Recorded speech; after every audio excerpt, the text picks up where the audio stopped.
In the future, we are going to recast some of my more interesting matches from the Bash top 8 the Bash tournament this past weekend that I did manage to top 8. I am playing the Shard Ardent deck. Find a deck list down below in the description here. Look at the opening hand here. My opening hand is excellent here. Yassi's leaves a little bit to be desired. I guess Yassi can go Permafrost into Gravengeist. They could also use this Ruby on 1 to Fate Weave. Alright. So the whole casting thing, the pausing and unpausing. Yep, they lead on the Ruby Ice. Honestly, with 4 resources in their hand, I wouldn't be surprised if they put a non-resource on top there. Just to, like, try and find the Ardent on time.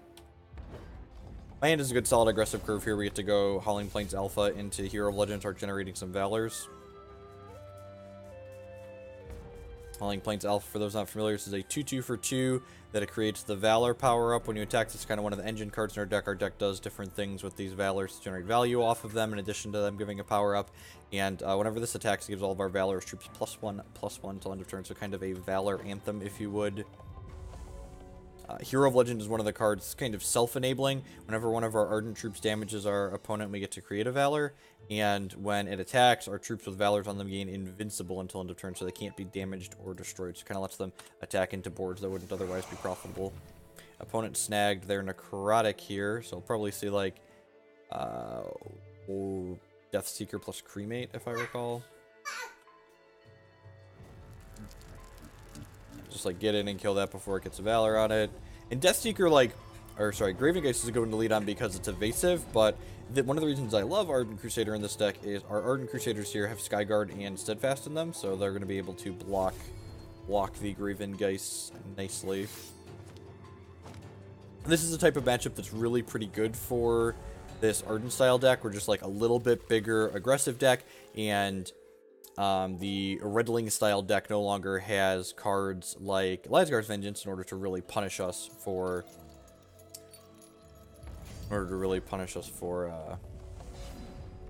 interesting that they didn't play the Deathseeker here. You can see here Auspex of Lanupaw is another kind of payoff for our Valors. While it doesn't explicitly name Valors, it says whenever you play an action, your troops in all zones get +1/+1. So things that generate Valors allow us to get a lot of additional cheap actions, which allow this to trigger very quickly.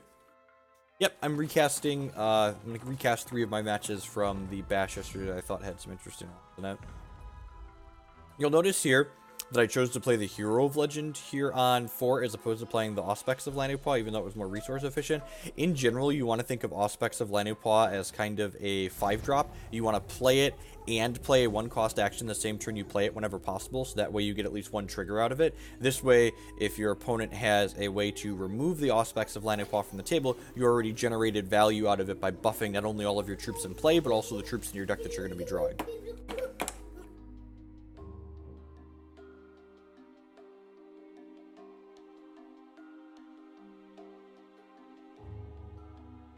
So, generated Dreadling here. Not too surprised. They really don't have good attacks.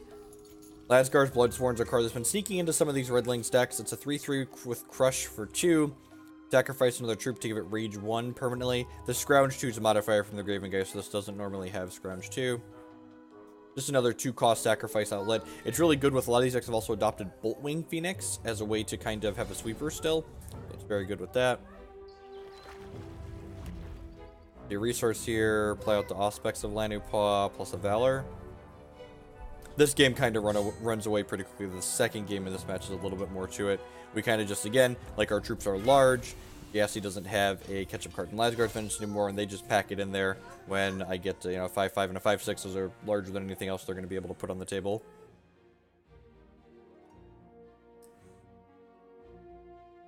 See here the beautiful replay client. This is still in beta, so the UI a little bit to be desired, but it's functional, and that's all we can really ask for.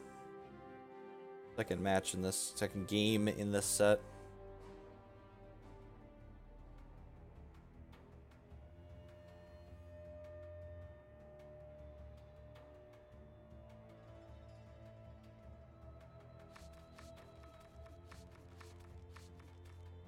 The fact that it flips the players back and forth always gets me. Yes, he's got a pretty good hand here on the play. This is one of the better sorts that the Red Links deck can produce. They've got turn 2 4/4 Emperor's Lackey into turn 3 Underworld Crusader, so pretty good for them. I think it's what's Landgar's Vengeance to Zanya. So it's true that that's another assault card, but honestly, I think Boltwing Phoenix does a better job of like simulating what Lasgar's Vengeance was doing. Like, these decks need a way to clean up cheap, efficient troops.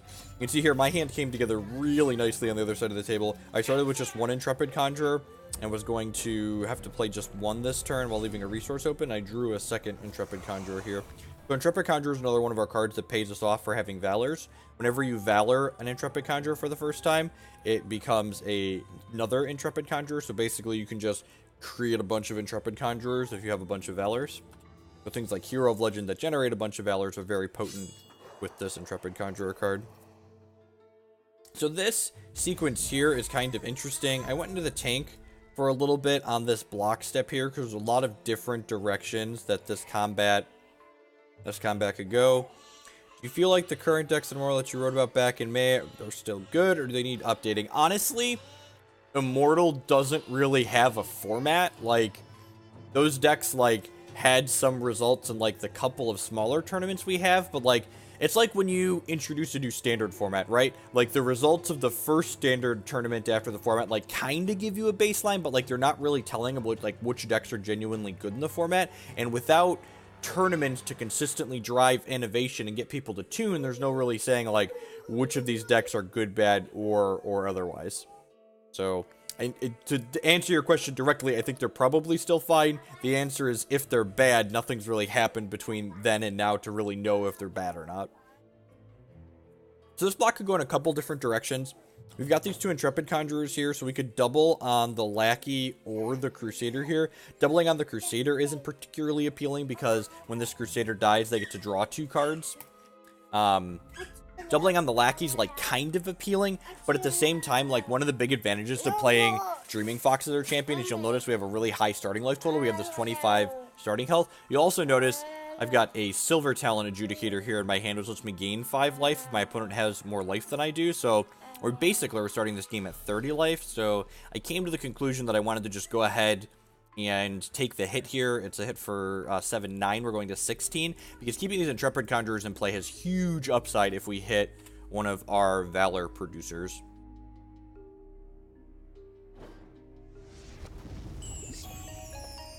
Second Dreadling to that. Good play was immediately rewarded on my side of the table. I picked up a Hero of Legend here, which is that Valor generator that I mentioned in the last game, which means these Intrepid Conjurers get to come across here, crack my opponent for 4, and generate 2 Valors. And these generating Valors is huge because, again, every one of these Valors that get generated equate to another Intrepid Conjurer hitting the board.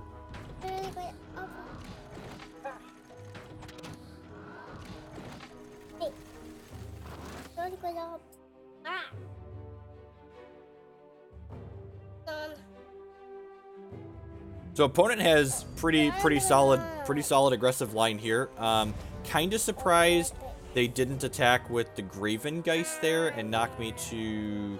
No, I'm dumb. They just played the Graven Geist, right? Yeah, they just played that. Ignore me.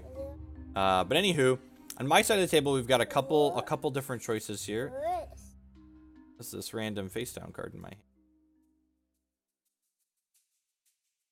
Oh, I hit pause. I hit pause because I zoomed. All right, so I hit Transmogrifade. Actually a great hit here because I kind of want to just continue going wide on my side of the board. So Transmogrifade allows me to play this Fateweave resource this turn and still be resource efficient by playing these Valors. So I can Valor this, and hold up Transmogrifade. Going wide like this is preferable to playing out an Ardent Crusader because if my opponent has another copy of Rust Bucket Distractor, which makes an opposing troop not be able to block ever again, getting my Ardent Crusader Rust Bucket Distractor isn't particularly exciting. You see me attack with my Hero of Legend here. I could have possibly gotten frisky and attacked with these Intrepid Conjurers as well to generate some Valors, but I think being a little bit conservative when I'm at 9 life here is worthwhile. My opponent My opponent likely isn't taking these things off the table, so I'm going to continue to generate Valors and eventually go wider, so like having these extra bodies to throw away is valuable to me. My opponent could double block here, but like if they're trading this Hero of Legend for like both of this Gravengeist and this Rust Bucket Distractor, for the Rust Bucket Distractor and the Gravengeist, I think I'm okay with that. They chose to just chump block here, which kind of feels odd, like they split the difference. I feel like you're supposed to trade or double block there. The Matriarch is good, though. I guess this allows them to scrounge the Matriarch, so I guess that's fine. They get to go ahead and play this Matriarch of the Flames out as a 5/5 here, which also increases the Gravengeist to a 4/1. So the Transmogrifade ends up being fantastic here, because the Transmogrifade cleanly answers the Gravengeist.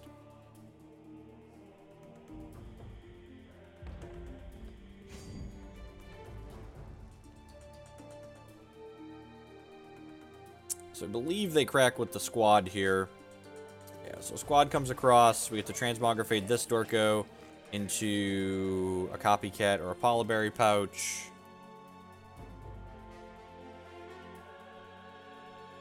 Turns into a Copycat. Trade 2 Conjurers for the Matriarch of the Flames, and then a single Conjurer blocks the Copycat, which gets stacked to the Emperor's Lackey. We take 4 down to 5. But again, we've got the Silver Talon Adjudicator in our hand to kind of buffer our life total next turn. We Fate Weaved last turn, which put a guaranteed resource on top of our deck, which is nice, because this means... I guess I can't actually connect this turn, right? And we don't have any good attacks here because they have a 4/4 on their side of the table, and we just have a 3/4. Opponent found a Wicked Web spawn, but because their Gravengeist is gone, they're actually out of Scrounge. The Wicked Web spawn lets them create Dreadlings every time they scrounge something. So you get to go ahead and attack here. I go ahead and chump, just like cash this in for a gain 3 or gain 4. Because we have the Silver Talon Adjudicator in the sky, I'm going to get to guaranteed generate a Valor next turn and make another Intrepid Conjurer. Hit another resource here, which is excellent. Lets me go Crusader. And again, these Crusaders are Skyguard Steadfast, which is just like everything we want to be doing in this matchup. It allows them to play offense and defense simultaneously. It's possible that there's something worth talking about here. I didn't attack with the Silver Talon Adjudicator, even though this was a free hit in the sky. The reason why I didn't attack with this is I wanted to ask myself the question, how do I end up losing this game? And I think the answer to the question how I end up losing this game is that my opponent ripped a Rust Bucket Distractor. Because if they ripped a Rust Bucket Distractor here, they would have been able to make this not block and generate 2 Dreadlings. And then I would have only had 2 blockers, and I would have gone block, and then I've taken 1, 2, 3, 4, 5, 6, 7, and been pretty close to dead. Do I feel like this deck is competitive like over any of the other decks I've been streaming? I mean, the only matchup I lost in the tournament with this deck was the Kaigulichu matchup. I think the Kaigulichu matchup, especially the versions that are playing Rotten Rancor and Eternal Seeker, are fairly difficult. I think every other matchup, you're at worst 50%. The deck has a lot of play to it, and it gives you nice aggressive lines while also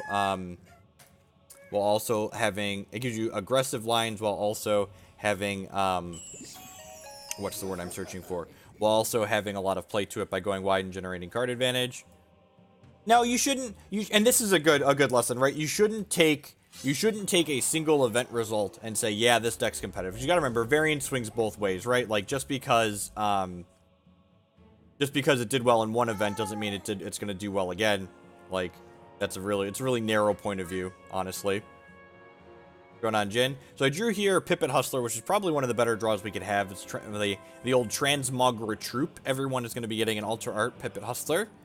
Exalted Gift Hype. But this card's fantastic against these Crusader decks because it comes down and it zaps the Crusader and then it blocks it inside of combat. That being said, the opponent does have a Lasgar's Bloodsworn here, which means that they are going to be able to sacrifice the Crusader in response to the Pippit Hustler targeting it, but it does at least take the Crusader out of combat. Morning Ranter.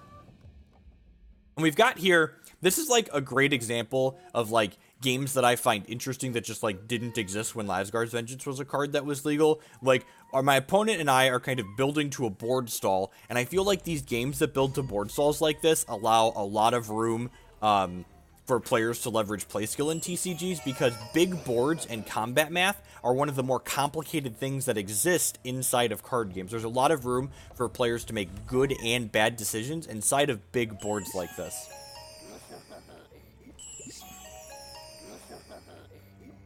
Opponent continues playing out some Emperor's Lackeys here.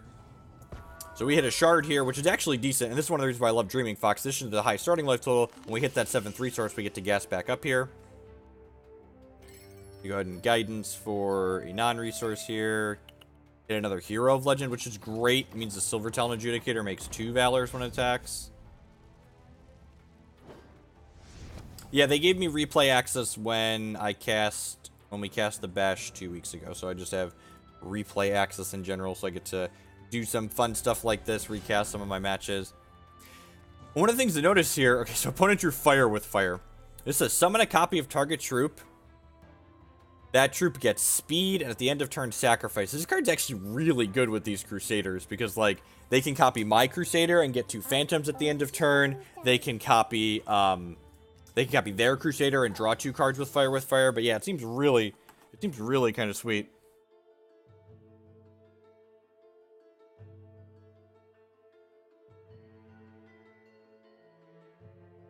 So here, Yassi's got. You want a different show? Jake's watching Animal Mechanicals. Jake is enjoying Animal Mechanicals, so you have to wait, Declan. Sorry, life's tough. So, this is actually kind of a pivotal point, right? Like, Yassi's kind of forced into making a move because the Silver Talon Adjudicator is just going to continue pressuring them in the sky, generating Valors, and, like, every time this thing generates a Valor, it's making more Intrepid Conjurer. So my board's going to kind of grow more and more out of control. And Yassi's got to figure out a way to, like, what are their optimal attacks. The Rotten Rancor Kaigalichu deck is certainly one of the best mid-range decks in the format right now. It's definitely going to be public enemy number 1 moving forward. You want to watch bots? Bots? Yeah, we're gonna put some bots on for the kids. You can see Yassi's actually in the tank here too. I haven't. I think it takes them a second, but.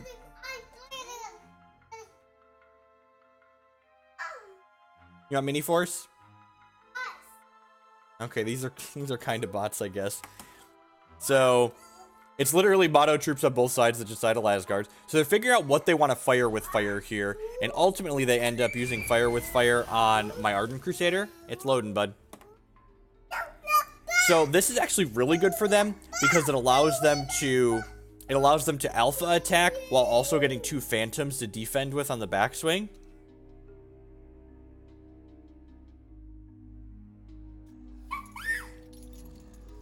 So they sacrifice one of their Dreadlings here to give this Rage 1, which is interesting. It gives it a 4th point of power, which lets them attack into the Ardent Crusader and the Hero of Legend here. So this was probably one of the more important decisions that I had to make throughout the course of the tournament. The goal here is I have to block to not die, while also ideally being able to commit lethal through on the backswing. And it's much easier to commit lethal through on the backswing when this Ardent Crusader isn't making 2 Phantoms for him. But the fact that they're going to have 2 blockers makes pushing lethal through kind of annoying. The other thing that makes the math on can we die or not die kind of convoluted is that you have to remember all of these Emperor's Lackeys can sacrifice to turn into 4/4s. So we have to make sure that we're counting each of these as 4 points of damage when we're doing combat math to ensure that we're not going to die to that.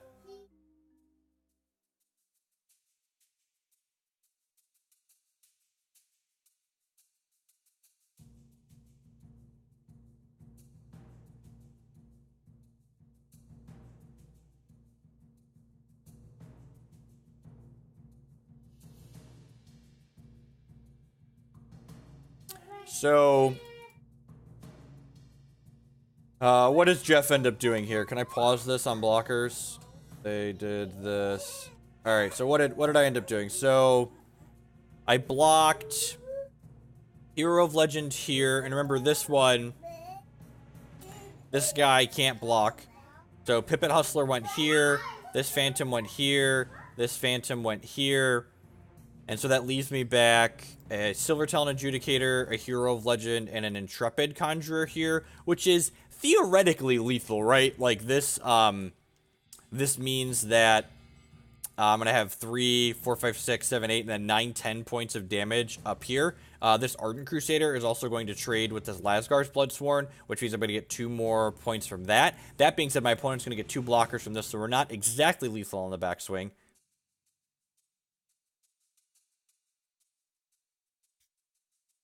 I lost in the quarterfinals to Kaigalichu. The only losses I had in the tournament, I went 1-2 against the Kaigalichu deck, which was above average. The Kaigalichu matchup was so bad for this deck in testing that I tried like 3 or 4 different reserving configurations for the matchup, and then eventually just decided I'm going to try and dodge it in the tournament. 5th through 8th, yep. I believe my tiebreakers technically put me into exactly 5th, but, you know, that's splitting hairs. I went 6-1 in the Swiss of the tournament. The player I lost to, there were actually 3 players that top-8'd at 5-2, and one of those was the ones I lost to. Just again, matchup was real bad.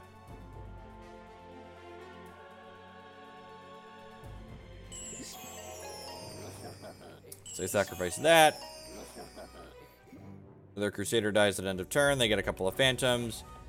And then we had some stuff here. So Guidance is a redraw. This lets you Fate Weave, so choose a resource or non-resource and then draw it.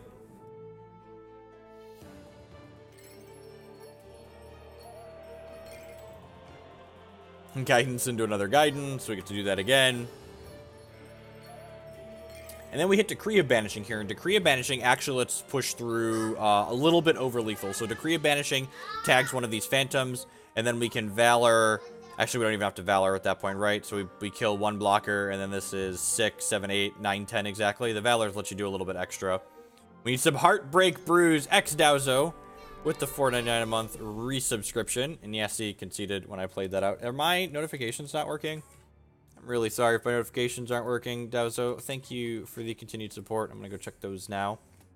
Yeah, that's exactly right, Trax. Like, last season when the decks were preying on these Ardent decks, when the Kaigo decks were preying on the Ardent decks, it was because they got to play they got to play Crocosaur, and like Seeker is Croc on steroids is exactly how I would describe it. You just, at least the Crocosaur, when it devoured, at least Crocosaur usually died when it fought 2 of your things. Like the Ardent deck, you could build a board against Crocosaur, so like they had to trade with you with your troops. With the Eternal Seeker, you just get completely railed.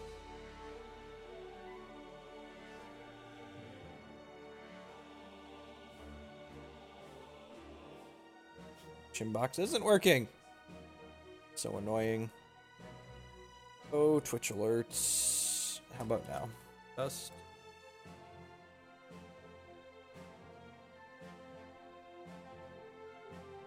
Nope. Just completely down this morning.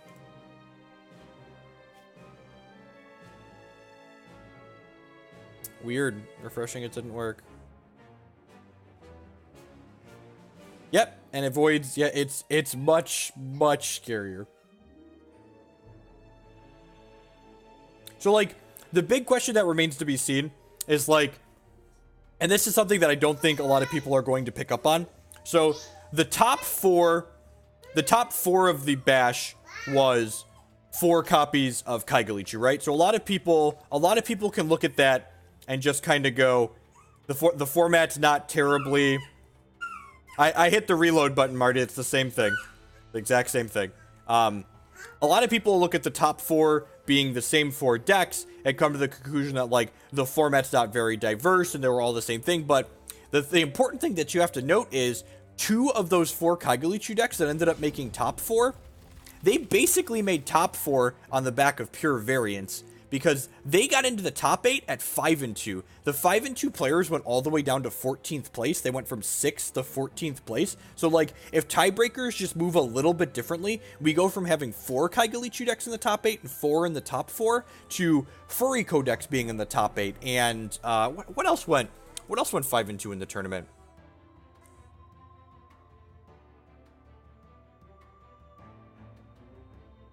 Usually refreshing it works. Sometimes they have less. So what else do we have? We had a Renner deck. Metronomy could have been in top 8, or Sirius with their sweet Plague Root Hollow combo deck could have been in the top 8. There were a couple of Furrico decks. There was a... Yeah, so like the difference between 4 Kaigaluchi being in the top 8 and only 2, like half that amount, was just actually pure variance and tiebreakers.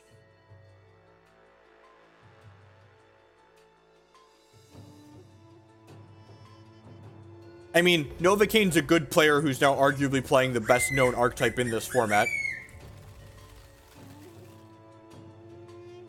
So you can see here, the Fate Weave Shard lets us put that Brown Fox Scout down on top. Unfortunately, we're going to be unable to play the Brown Fox Scout here off the top because our ice on 1 was a Diamond Ice as opposed to a Sapphire or Wild Ice. Morning, Tom. So our start's pretty slow. Our start's also a little bit anemic against a copy of Hero Fall, because we have all these heroes of legend in our hand. That being said, I'm kind of on a we kept this hand, we're gonna make them have it type idea. So just like jam the hero of legend into play. If these heroes hit and we get to start generating values, we have this Auspex of Lanupaw to get some value off of that with.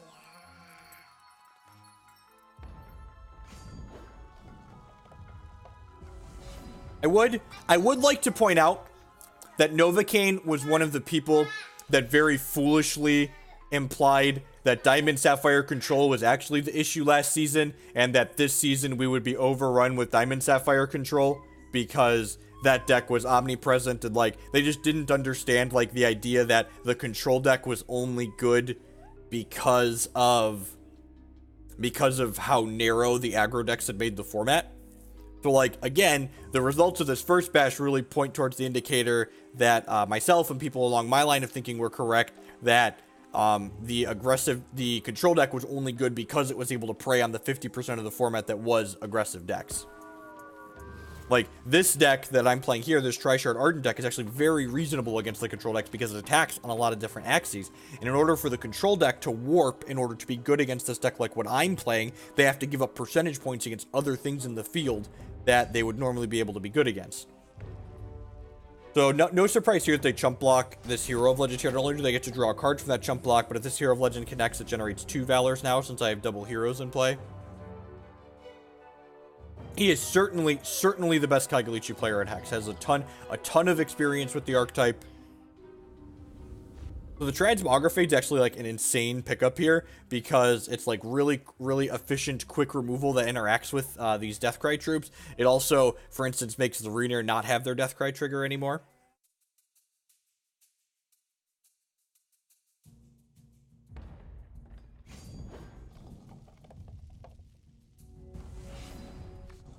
The second Transmogrifade is kind of an insane draw as well. We also get to curve kind of nicely here because if we get to attack with both of these, if their blocks are profitable, we get to Transmogrifade. So they did double blocks like that. We get to Transmogrifade the Runebind before damage happens, so it just turns into this sad little 1/3. And now, because they didn't make us Transmogrifade twice, we get to play another Hero of Legend potentially, or we could just hold the Brown Fox Scout up. I'm kind of split on what the optimal line is there. Holding up the Transmogrifade is nice because it lets us tag a Lord Blightbark in response.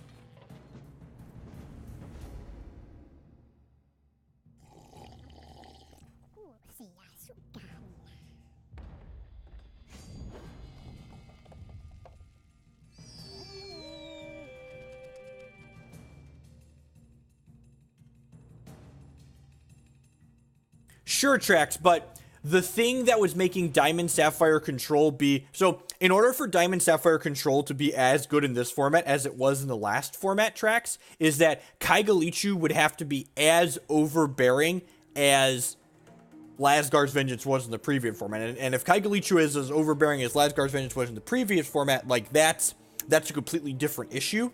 But control decks generally only thrive like that when the format is exceedingly narrow. in the last few bashes leading up to the Lasgar's Vengeance ban, the Lasgar's Vengeance decks were 45% or more of the field. So you could show up with a control deck and know that approximately half or more of your matches, generally more if you were doing well, were going to be against decks featuring the card Lasgar's Vengeance. And it was really easy to metagame against a single field like that. Whereas, like, if there's a bunch of mid-range and aggressive decks in the format, it's much harder for a control deck to have the large win percentage that the Diamond Sapphire control deck did at the end of last season. So you'll notice I had the open resource to Transmogrifade at the end of last turn, but I chose not to. The reason why you want to wait on this Transmogrifade is the fact that we can induce blocks here that are bad for my opponent.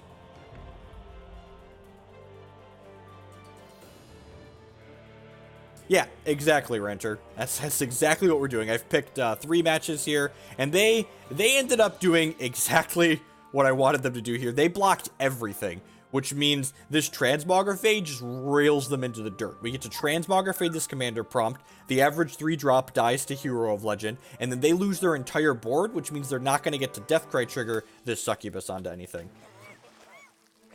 So basically, we traded a Transmogrifade to Brown Fox Scout for their board.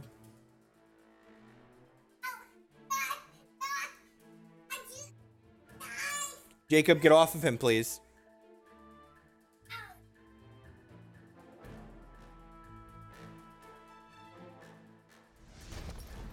So they get to draw a card. Like, not too big of a deal. It's actually kind of great for us since we have Silver Talon Adjudicator. We get to deploy another Hero of Legend to the board here. Why didn't I play... Oh, I've got a Brown Fox Scout on top of my deck. I was like, man, Pashchef, what are you doing? Notice, so there's Brown Fox Scout in the bin. This is my favorite Hex card to date, which might be another reason why I'm biased in saying I love this deck. So, this is a 3-2 for 2 that's a quick troop that says when this is on top of your deck, it reveals itself, and then you get to play it off the top of your deck. So, it kind of like draws itself in a way.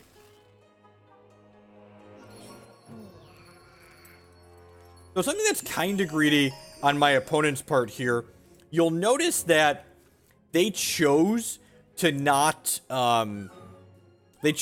Culmination be this turn. They could have Culminationed plus Emperor's Lackey here.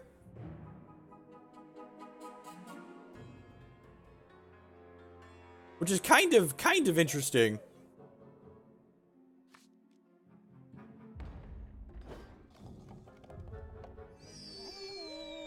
Good to play the Brown Fox Scout out here. Howling Plains Alpha is actually a pretty good draw here because it allows me to generate a Valor, and generating a Valor for my Hero of Legend means that my Hero of Legend is now invincible, which allows me to attack in regardless of what their board is, so basically I just get to Abyss them every turn now.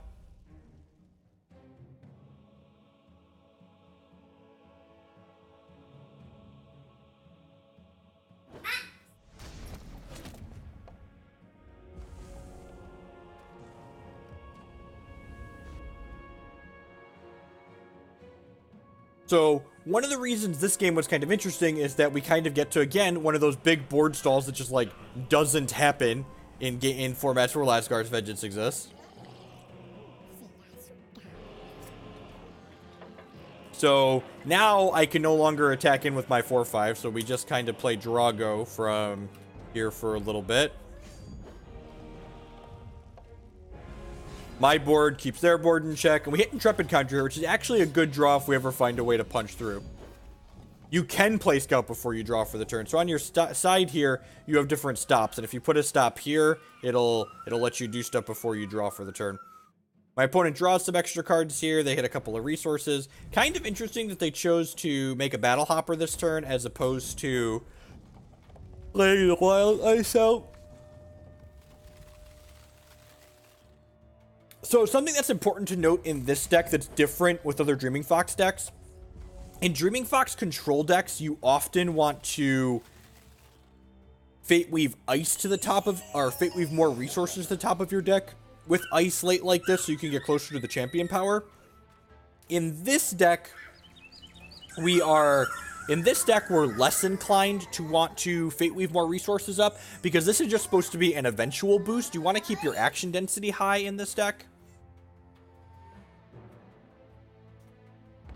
Yeah, kind of, but I mean, like, I didn't really have good attack, so, like, if I was attacking in to make Valors last turn, I wasn't going to get to...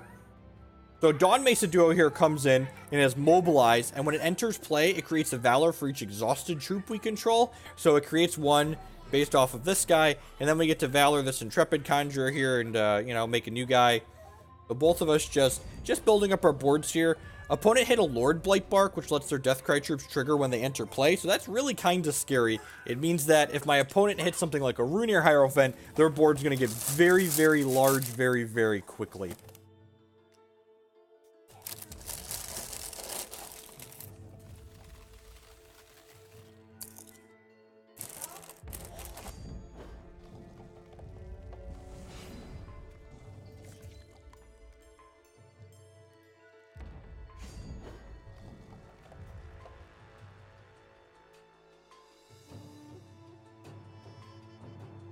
I agree, Tom. If we hadn't gotten Culmination, not only would the Auspex have put them in the ground, but just the Silver Talon Adjudicator attacking again and again and again in the air is very, very good and would have generated enough Valors with this Intrepid Conjurer to just beat them that way. I got kind of punished for playing the Valor out from this Dawn Mesa Duo immediately because we drew the Satyr's Roost Bard, which would have let us draw a card from that Valor. I'm not playing the Legacy Challenge today. I really don't feel like spewing $25 in a Magic tournament. Dawn Mesa Duo is okay. You noted that it enables both racial shards. That's actually the reason this card makes the cut. I actually think the power level on this card's a little bit mediocre, but the fact that it's a human and a Coyote to enable both of the racial shards is something that's worthwhile.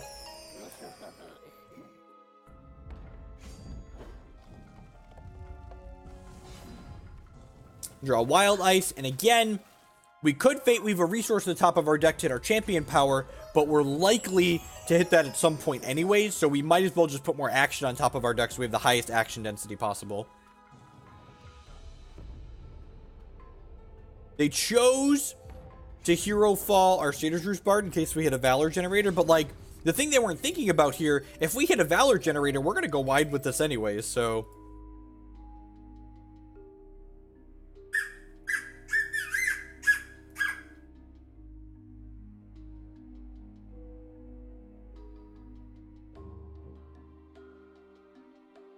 So Guidance finds another non-resource.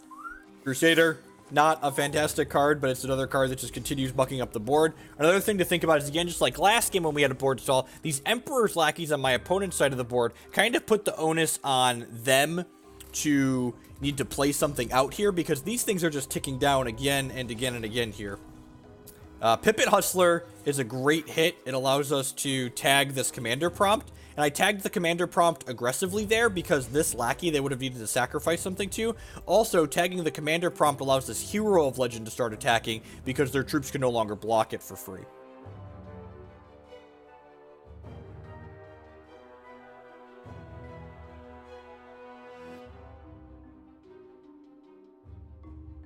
I don't think you need to introduce some weird mechanic like that, Ranter, to, like, play around one card. That seems awkward. Bad game design.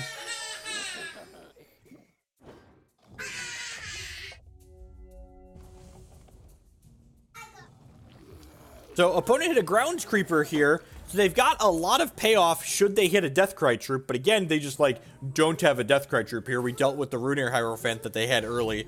So...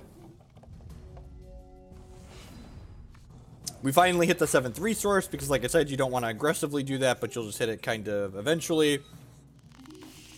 Go ahead and Oracle Song here, and this is why you don't look for resources aggressively. You always want to put action on your deck whenever possible. My opponent again continues shrinking their board for this Emperor's Lackey. Hey, look, another card that's eventually going to die.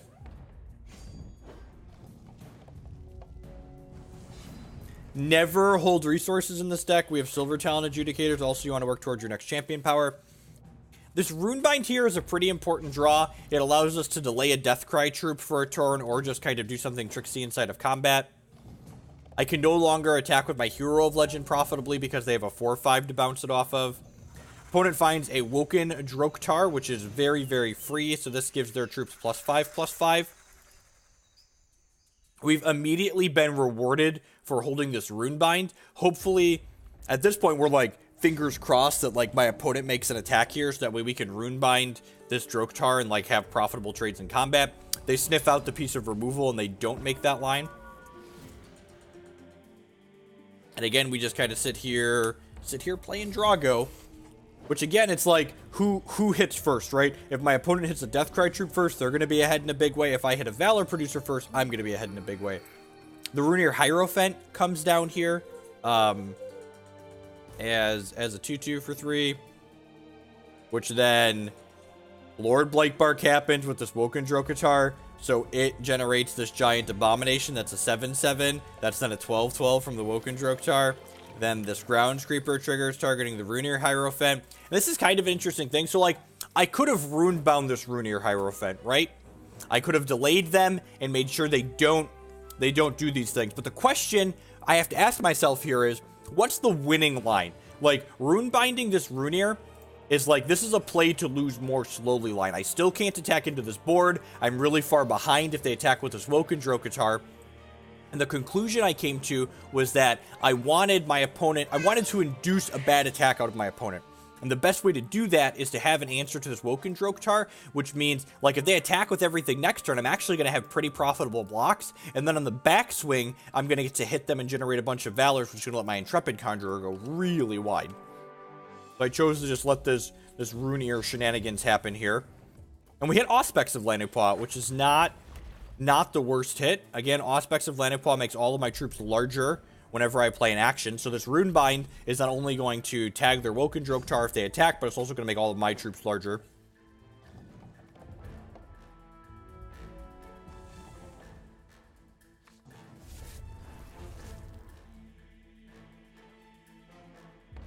Opponent hits another resource here.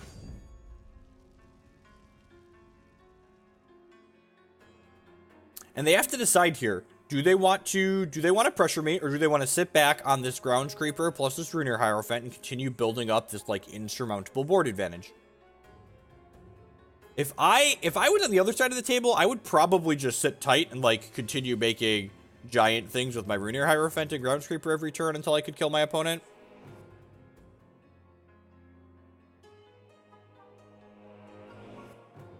Yeah, these lackeys, this lackey and this lackey, are only being kept alive by the +5/+5 of the Drok'tar. And Thrice tanked here and ended up making the attack with a bunch of things here.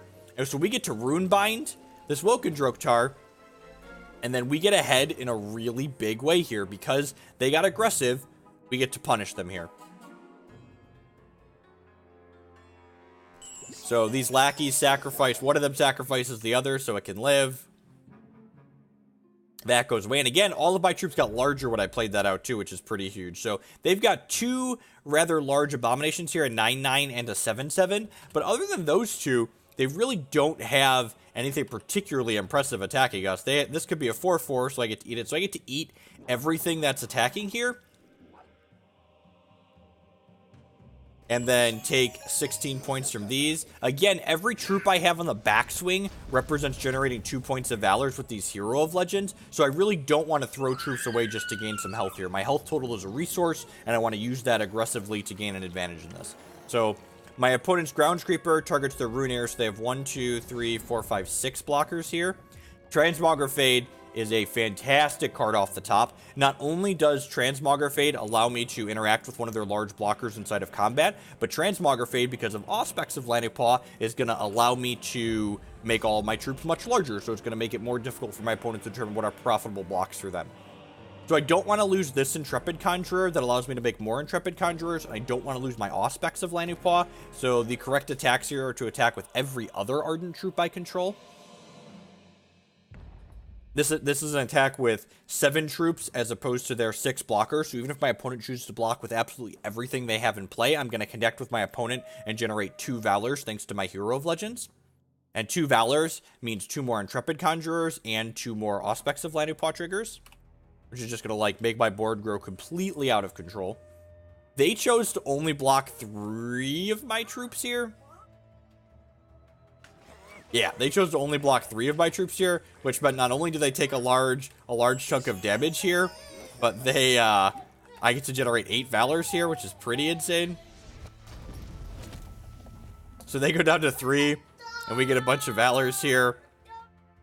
And then, triggers on top of triggers on top of triggers there. Just very, very dead.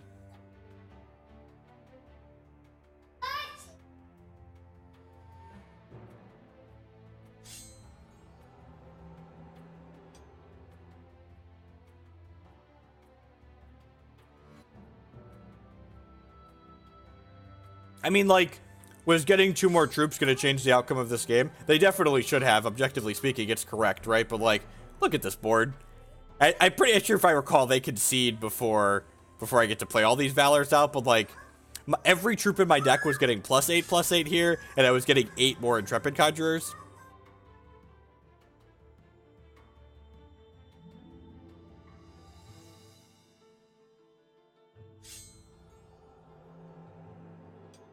So it would have been kind of interesting to see how that game would have played out had my opponent not gotten aggressive and like pushed that turn. At the same time, though, I hit the Transmogrifade the following turn, so I would have just been able to Transmogrifade the Runir Hierophant, and like again, we just go back to a board stall where I'm waiting on a flight troop or something that produces Valors.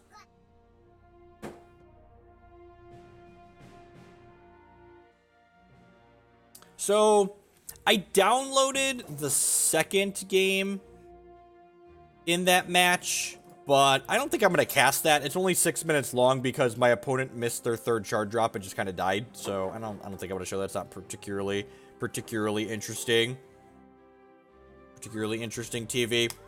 The last match I'm going to show here was versus Galwenin. Awful at pronouncing usernames, which makes it amusing for casting for sure.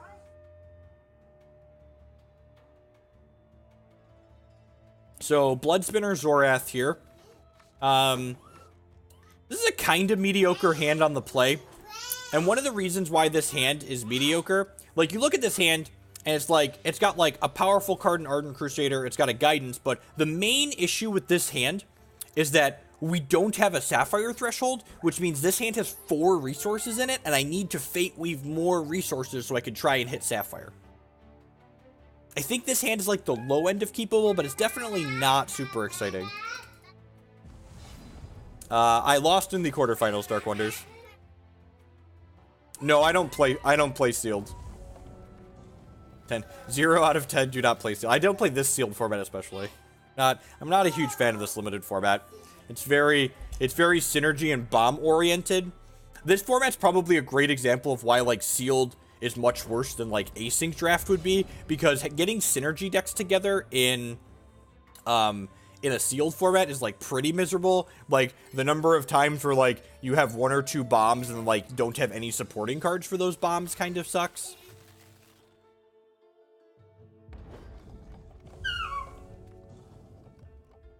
I haven't played a Clash in like the last month or so. Which, the clashes have actually been bigger than the bashes consistently, so, like, I'm certainly in the minority on that opinion, but I'm just not a fan. We hit Wild Sapphire there like a professional, get to play this Ardent Crusader out. Even if they have a sweeper effect here, the Crusader leaves behind some bodies, which is great. You also want to lead on the Crusader, so that way if they have Hero Fall, they're incentivized to Hero Fall this, especially since we have 2 Hero Legends in our hand.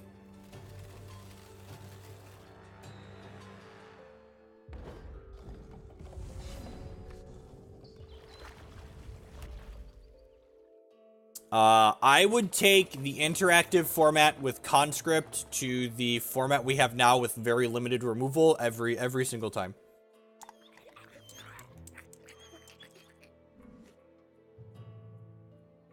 Yeah, honestly, Fried Chicken, I just prefer limited formats where I get to play interaction. Like there's not a lot of removal in this format, which makes it kind of frustrating.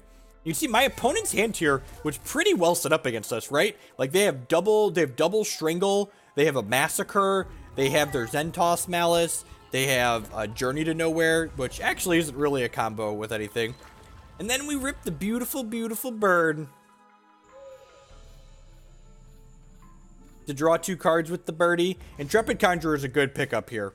Intrepid Conjurer is pretty potent. That being said, I think I made a small mistake here. I feel like I could have played around this Massacre by not putting the Intrepid Conjurer on the board. I think there was I think there was also merit here to... not playing out the Intrepid Conjurer, because if my opponent just had a Bride of the Damned, I would have been in a little bit of trouble there. So I think I should have just held the Transmogrifade up there. There's probably a good chance my opponent played that Massacre on just my existing board.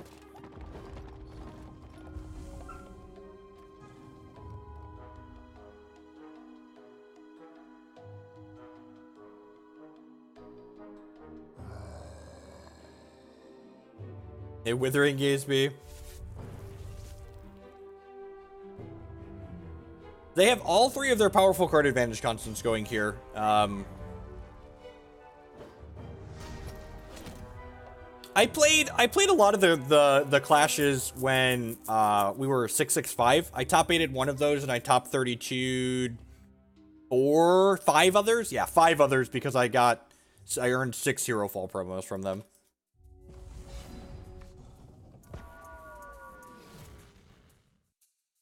So, something that's important to do here is, I Oracle Songed kind of aggressively, and the reason to Oracle Song aggressively is, one, we've got 2 copies of Pippit Hustler in our deck, and Pippit Hustler is our answer to these constants. Remember, I call this Transmogrifade, but really it's better than Transmogrifade because it can target constants. So, this Pippit Hustler kind of gives us an important decision, right? They have 3 cards that all kind of feel like must-answer cards here. That being said, I think you're supposed to objectively tag the Dread Banner here, and the reason why you're supposed to tag the Dread Banner in a situation like this is because my deck has an aggressive slant to it. When we can pressure our opponent's health total, Zenthos Malice becomes much worse on its own because they have to pay life to put spiders in our deck. Also, if we're leaving them Journey into Nightmare, them putting spiders into our deck with Zenthos Malice actually has a very real drawback to them. Not to mention, if we take this Malice off the table, my opponent could just draw another Malice out of their deck and then immediately have the Dread Banner Malice combo going again. Whereas if I take the Dread Banner off the table, my opponent's going to have to save up 4 more charges, so I'm not going to have to deal with the combo for a guaranteed 4 more turns, and I probably can bury them in the ground with pressure from my troops in 4 turns. So Hero of Legend comes in, cracks them down to 15 and makes a Valor. Pippit Hustler comes in before their turn, so that way they never get to make a Dreadling with this.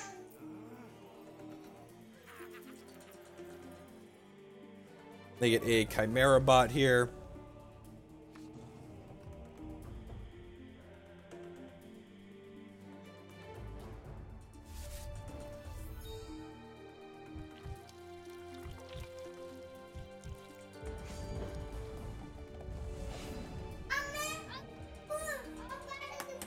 Opponent hits probably one of the better top decks they have here in Vampire Queen.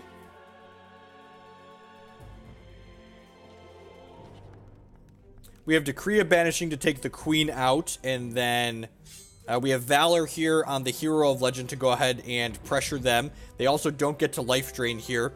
So one of the reasons why you want to attack before playing the troop here is if I show them I have this Ardent Crusader, I think they're more likely to triple block this Pippit Hustler. Whereas if they think they're going to get to attack with these Vampire Children and hit me for free, they're less likely to want to triple block and trade with the Pippit Hustler here. We place Ardent Crusader post-combat, which means these Vampire Children are thoroughly just like stay in their spot. This is the reason why we have Skyguard Steadfast in here. My opponent is doing just the best Renner impersonation by flooding on both decks at once.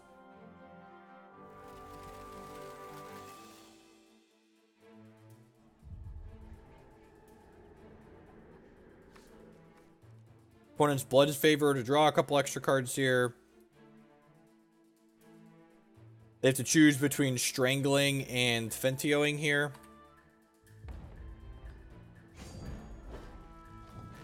They choose to Strangle. They put some eggs in my deck, which is a little aggressive. We hit a Runebind, which is awesome. Runebind's like... So, I'd actually like to stop and talk about Runebind for a second. So, Runebind, I heard people talking about this card being really powerful and ban-worthy last season, because everybody was, like, ban hype, right? Like, Lasgar's Vengeance got banned, so that means everything should get banned. One of the reasons Runebind is really powerful in decks that have cards like Darkheart in them, or against decks that have interrupts, is because Runebind is actually a 1-for-1 in those decks, right? Like, you Runebind their thing, and then the Dark Heart makes them sacrifice the rune. In a deck like what I'm playing here, Runebind often isn't a 1-for-1. This card is simply a tempo play to allow us to say, hey, that thing you wanted to do, you're not doing it for at least one more turn, most likely, and that's going to allow my board presence to continue pressuring and possibly kill you next turn. And that's exactly what Runebind does here. Like, my opponent's best out is like another Vampire Queen or a Massacre, and Runebind ensures that my opponent's not going to get to do those things for a full turn cycle. My opponent makes definitely a mistake here, and they strangled my Hero of Legend. I think they forgot that Hero of Legend makes itself invincible, and they wanted to have a Vampire Child eat this, but because the Hero of Legend is invincible as a 0/1, that can't happen. We get to go ahead and play Dawn Mesa Duo here, which generates 3 Valors from my 3 exhausted troops. I go ahead and I Valor up my Ardent Crusader and my Pippit Hustler here, and the reason for spreading these Valors out is to make them strangle-proof moving forward.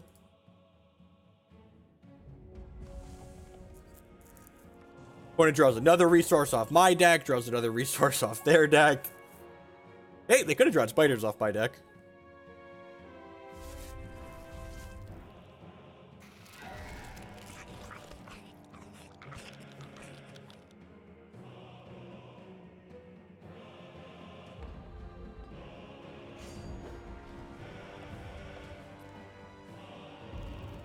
They put some more eggs in my deck aggressively. Trying to pop some of those out. I don't draw an egg, and that's basically it. I have a Runebind, even if they did have something. They do not. The second game in this set was also interesting. Let's go ahead and queue that up. This is the last game I want to cast from the bash.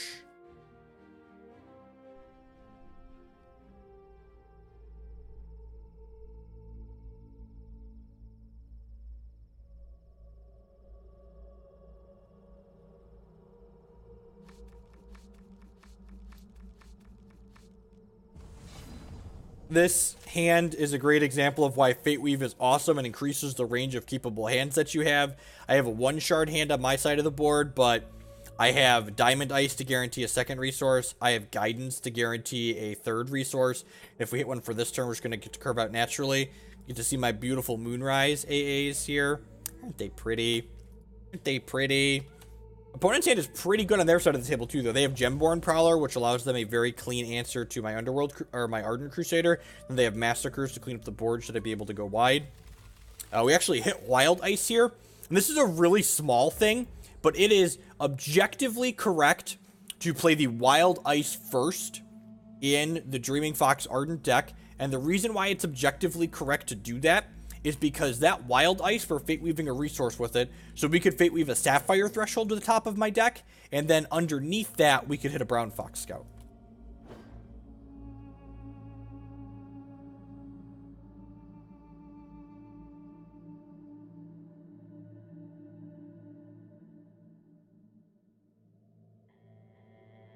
Although I guess we would have seen a Brown Fox Scout there. I don't know. At any rate, it doesn't cost us anything. Maybe it's not objectively correct because we'd know a Brown Fox Scout was there. Thinking about it more. I don't know. I just love Brown Fox Scout. So again here, I have 2 different decisions I can make here. And the way my opponent's hand lines up here, seeing their hand, I actually chose kind of the wrong decision for how things ended up lining out. So because they passed with 2 resources up here, I decided to play around a copy of Strangle or Rockcast. They play a lot of 2-cost, quick speed pieces of removal. This makes it so my turn 3 play gets to be this Ardent Crusader, which means that Ardent Crusader is kind of resistant to removals. That way, if they spend their first piece of removal on the Ardent Crusader, I leave behind some power. That being said, my opponent ended up having Gemborn Prowler. So ultimately, my line here ended up being really poor against the cards that they actually had in hand.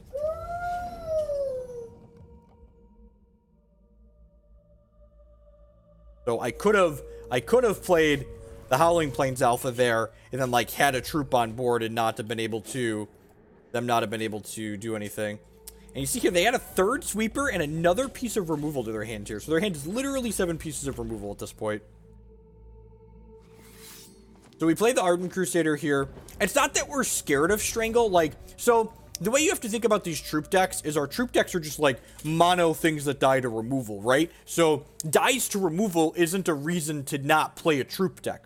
What you have to do when you're playing the troop deck is you have to sequence your threats in an optimal manner to try and reduce the impact that the removal is going to have on the game. So for instance, I said here, sequencing the Ardent Crusader first means that I'm likely to be able to leave some kind of power behind on the board and actually start applying pressure should my opponent have a piece of removal. That being said, they did have the ideal piece of removal here in Gemborn Prowler to have a clean answer to the Ardent Crusader. My opponent also missed their 4th shard drop though. So one of the things to be said about this Ardent deck, you'll see here, my opponent kept a 2 or 3 resource hand and they missed their 4th resource drop. My deck has guidances and more ice in the deck than theirs does, so it's far more consistent at actually applying pressure. Next up, I chose to go ahead and lead on the Howling Plains Alpha and Valor it while I could. Again, you want to choose. I can't just say, oh, hope my opponent doesn't have removal. Like, they missed a shard drop. Their hand is probably mono removal. What I can do is sequence my threats in a way that allows me to minimize the impact of the removal by hoping if they do have a limited amount of removal, they kill my worst threats first. Hit the Sapphire threshold here. This is kind of close.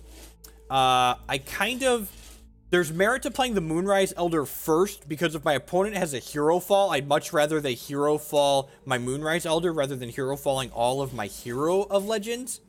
But at the same time, if I wait on this, I could possibly generate more Valors with it. So let's see what Past Jeff did. Past Jeff decided to play the Hero of Legend out because he was greedy and wanted to generate more Valors with us. Who's surprised that Past Jeff was greedy? No one? All right, good. Glad we had that conversation. There's the hero fall. You can see here I actually boarded out one of the Hero of Legends because you don't want to get stuck with multiple of those in your hand against the hero fall deck. Opponent hit their 4th resource drop, which is actually kind of good, right? It means they didn't draw a removal spell for the first turn in a while. We played Moonrise Elder here, and I believe I Valor this right away to play around Strangle. Yep.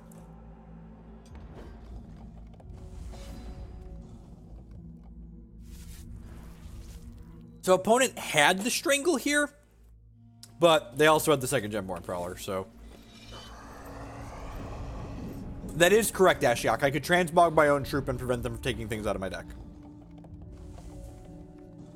We hit a 7th resource, which isn't too terrible because it allows us to activate the champion power here. Draw a couple of cards. We hit another Moonrise Elder, and we hit a burning guidance. We've had this Blinding Ire in my hand. So we could jam the Moonrise Elder and get a threat, but I think I'd rather play the Burning Ire because if my opponent hits a Zenthos Malice, I basically want to try and deny them getting value with this. We guidance into a 2-drop as well, which is just like the perfect because it allows us to play the Blinding Ire and get pressure on the table this turn.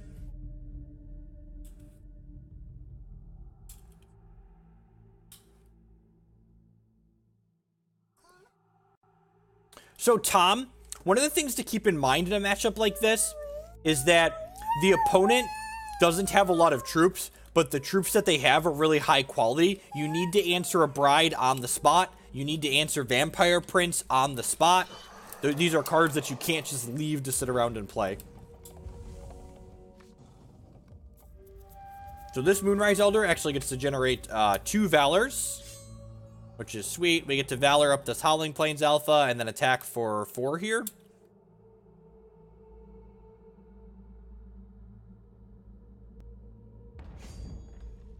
Again, the Howling Plains Alpha powers up all Valor's troops when it attacks. I believe I Valor the Moonrise Elder as well to play around Strangle. Just continue doing that. If we hold this last Valor in my hand, we could possibly trigger an Auspex with it down the line. That being said, opponent's hand still just mono removal here, so troops gonna die. I have a Rock Cast for that. I have a Hero Fall for the Moonrise Elder. That's fine. It's the last Moonrise Elder in my deck. Do you want some cereal? Yeah. Where's your bowl? Get your bowl. Want some Cheerios? We drew another resource here.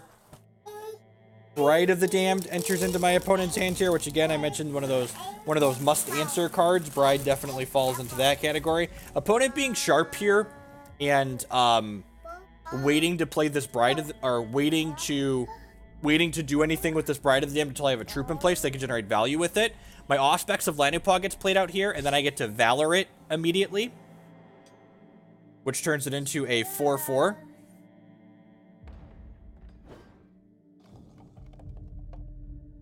See, I actually find these removal heavy decks really rewarding to play against. They allow for a lot of interesting play patterns. So, worth noting, my opponent got kind of greedy here. So my opponent could have strangled this Auspex in response to the Valor targeting it, and then they would have killed it.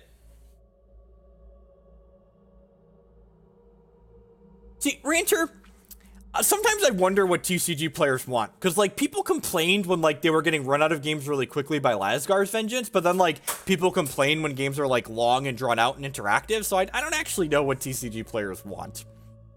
So, Strangle notably only gives -4/-4, and I want to Transmogrifade this Bride anyways, and when I Transmogrifade this Bride, it actually triggers the Auspex of Lanupaw, which turns the Auspex into a 5/5.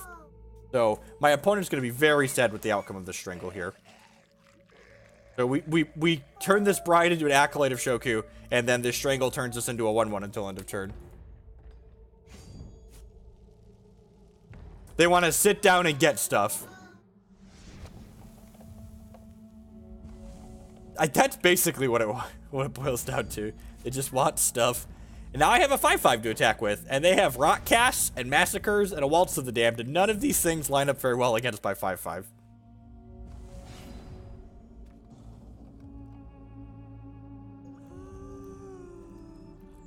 Alright, they hit Bride of the Damned here. Bride of the Damned is kind of interesting.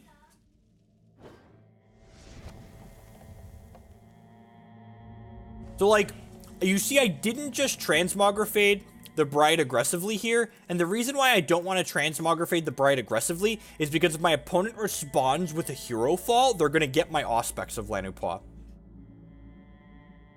So what I do is I go ahead and we attack with the Auspex of Lanupaw here, which likely induces a block here because they don't have anything in their hand. And then Pippit Hustler comes down and Transmogrifades this, and then if my opponent had a Hero Fall in response to this Pippit Hustler trigger, I'd then Transmogrifade the Bride again in response.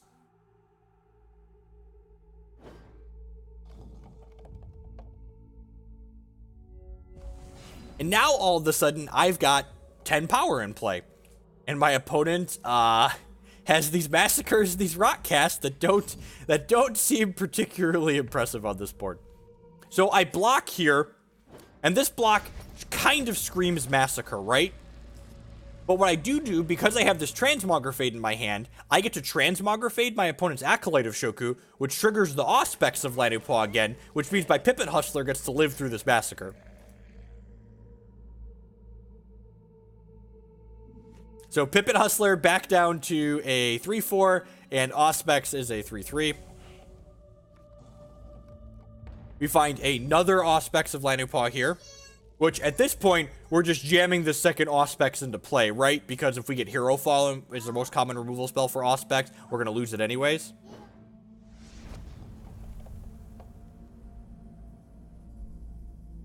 Awesome, Melther. Thank you for the feedback. Yeah, and they immediately rewarded for good play because my opponent drew a Hero Fall here. Obviously, I can't know this during the tournament that they ripped the Hero Fall, but, like, play the Auspex out. Even if they have a sweeper, Hero Fall is worse.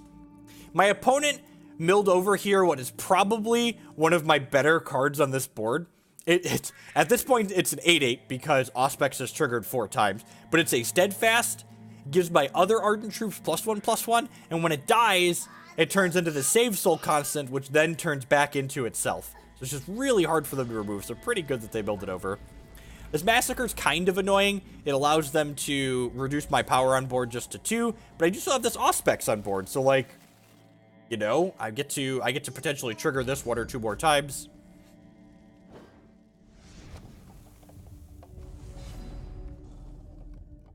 So they hit Vampire Queen here, but most notably my opponent's still kind of stumbling on resources. So games like this are kind of interesting to me, where both players are like have too much or too little of a resource. Like, I've drawn 11 resources in 28 cards, and they've drawn 5 resources and 23 cards. So like, they're a little bit resource light, but that means they've had more action to play, right? They've only had 2 cards that they can't play so far, and they've had 6 more pieces of action than I have. Confounding Ire is a fantastic draw. It insulates me against their most powerful plays here. It's not pressure, which is ideally what we need at some point, but it does mean that we aren't going to die to like a random Vampire Queen, for instance.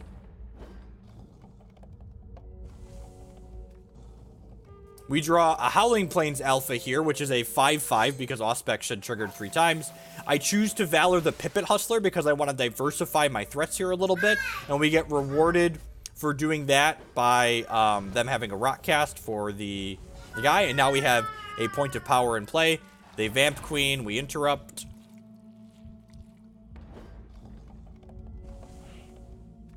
We draw Guidance, we Guidance for a non-shard.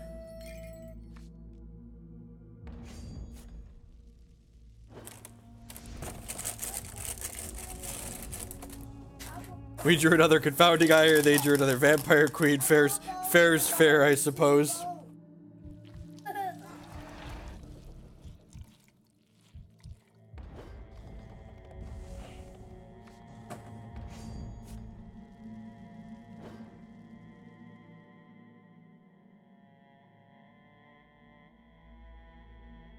Again, just continue beating down with this Pippit Hustler. So, this Hustler is actually kind of interesting and awkward. So, it looks like I have lethal here, right? Like, it looks like I could just play this and attack them. The thing that's a touch awkward about this is that this Revert and Transform isn't optional, which means I have to hustle this Hallowed Radiance, and statistically speaking, the Hallowed Radiance is likely to turn into a 2-cost troop because there's more troops than artifacts and constants, which means that they'd have a blocker if I Hustler them. So there's no reason to Hustler this.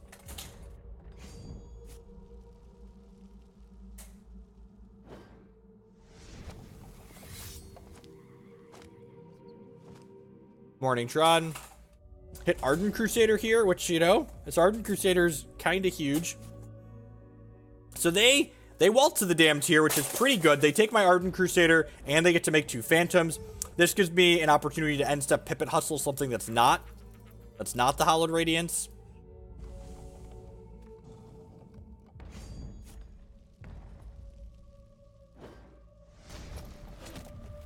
Draw another resource here. We have a non-resource at the top of my deck because Fate Weave is more than good. It's great.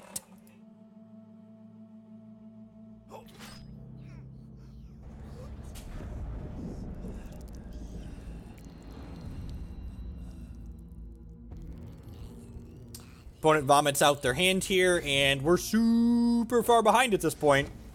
And then the best birdie. The best birdie that you could ever draw when you're super far behind comes to play. Especially when it's a 6/5 because Auspex of Lanupaw is a messed up card. The bird comes into play and draws 2 cards, which draws a resource and another bird. And then this bird draws 2 cards. And then there's a Brown Fox Scout on top of my deck here. So it's actually kind of funny. I'm pretty sure I chose not to Guidance here because I didn't want to accidentally Guidance and draw the Brown Fox Scout that's on top of my deck. I chose not to play out the Ardent Crusader here, and the reason why I didn't is because I looked at my opponent's board and I was like, well, they're out to this board feels like another Waltz of the Damned, and I don't want them to get my Crusader if they waltz, so I chose not to. I'm going to get to end step, play this. Okay, so actually this is interesting. This Zenthos Malice, in response to this trigger, I play the Brown Fox Scout. And the reason to do this is when my opponent puts eggs in my deck with Zenthos Malice, they could potentially put an egg on the very top of my deck, which then means I don't get a chance to play this Brown Fox Scout. You see there's the second Brown Fox Scout flips up here. We did hit a spider off the top of our deck, though, which means I wouldn't have been able to play this. And this also means they're going to have to sacrifice this to gain 2 life and draw a card. Yeah, of course it's Ardent.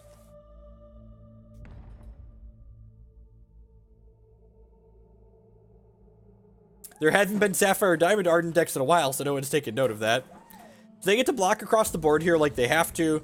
They get to sacrifice that to gain 2 life and draw a card. They gain 2 more life off this Vampire Prince, which my deck is actually kind of small. This has been a really long game. So one of the conclusions I came to in this game, I have a copy of Psychic Ascension in my reserves that I actually didn't board in this matchup because I had it in there exclusively for the other Psychic Ascension deck. And I think if I could play this game again, I would 10 out of 10 put the Psychic Ascension in my deck. You want sock off? Sock off?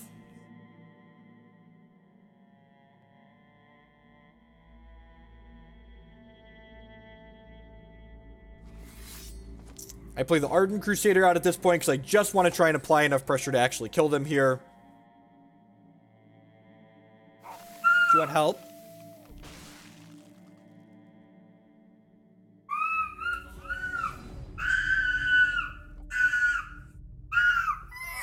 Oh, did he take your Cheerios? Is there another bowl down here? Opponent draws Culmination and Blood, which is very, very free at this point. I'll be right back.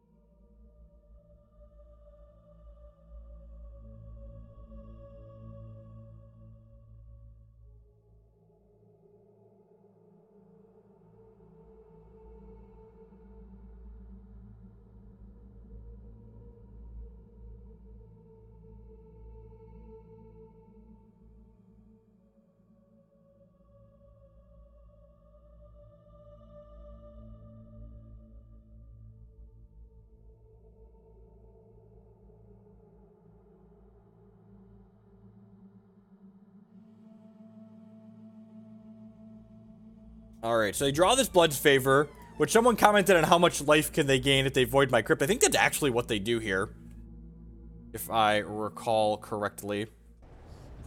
Yep, so they void the crypt here, which is, it's a lot of troops. This game's been going on a long time, so they get 1 health for every troop in my crypt that they're voiding here.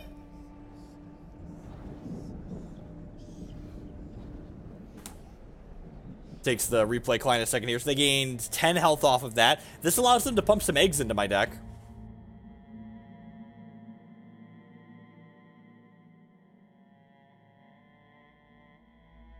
They're still dead on board, so like they're hoping to put some amount of eggs into my deck here, right? And again, I play the Brown Fox Scout off of the top of my deck here, so that way if they put eggs on top of it, so they're just dead here. Because even if they pop some spider eggs, which they don't because I'm very lucky, they're just dead in the sky. So. The old... Who says you can't start the game with the troop deck with your opponent having 8 pieces of removal and not win the game anyways? So, yeah. So, I had someone say that they thought this deck was bad against blood decks in general when I said the Kaigalichu matchup is hard, and the reason why the Kaigalichu matchup is hard isn't because of the blood cards. The reason the Kaigalichu matchup is hard for this deck is Eternal Seeker. Eternal Seeker just ruins your day. This card on... We're a little bit too slow to kill them before 7 a lot of the time, and when they get to randomly Rotten Rancor this back on turn 5, you just die. Like, they Rotten Rancor it and kill your 2-drop, and then they void your powerful 3-drops or your powerful 4-drop, and just like, it's not a good scene. We don't have a way to really take their things off the table. We don't have a good way to take things like Seeker off the table, because Transmogrifade a 7-drop isn't particularly appealing, so... Yeah, the Kaigalichu matchup is hard with this deck. I went 1-2 against it in the tournament. I lost to it once in the Swiss, and I lost to it in the top 8.